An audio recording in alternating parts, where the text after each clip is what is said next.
High বন্ধুরা, সরস্বতী পুজোর সবাইকে অনেক শুভেচ্ছা। যখন তোমরা ভিডিওটা দেখবে তখন হয়তো সরস্বতী পুজো প্রায় শেষ, তো তাও তোমাদেরকে সরস্বতী পুজোর শুভেচ্ছা জানাচ্ছি। কারণ সরস্বতীর সঙ্গে, অর্থাৎ সরস্বতী মানেই হচ্ছে বাগদেবী, আমাদের বিদ্যার দেবী, আমাদের সুরের দেবী। আমাদের এই পড়াশোনা আর সুর দুটোকেই কিন্তু কন্ট্রোল করে আমাদের চন্দ্রগ্রহ।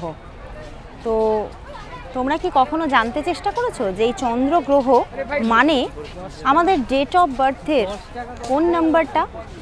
তোমাদের ডেট অফ বার্থে কোন নাম্বারটা থাকলে জানতে পারবে আমাদের চন্দ্র খুব ভালো আছে।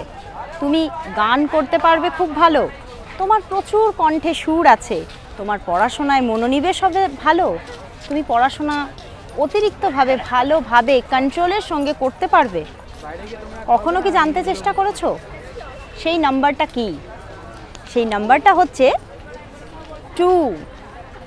তোমাদের ডেট অফ বার্থের মধ্যে যদি 2 থাকে এবং সেটি যদি একটি ব্যালেন্স পরিমাণে থাকে, যেটা হবে না যে মিসিং নাম্বারও হবে না এবং ওভার পাওয়ারও হবে না, তখনই দেখতে পাবে যে তোমার পড়াশোনায় কনসেন্ট্রেশন থাকবে আর সেখান থেকে তোমার পড়াশোনা খুব ভালো মতো তুমি করতে পারবে। এবং তার সঙ্গে গান নিয়ে যদি তুমি এগোতে চাও তাহলে তুমি খুব ভালো একটি পজিশন পাবে। তো অবশ্যই দেখো তোমাদের ডেট অফ বার্থে 2 এর অবস্থান কোথায়। 2 আছে তো নাকি একদমই নেই, সেটা অবশ্যই দেখো আর আমাকে কমেন্টস করে জানাও। তো আজকের মতো এইটুখানি।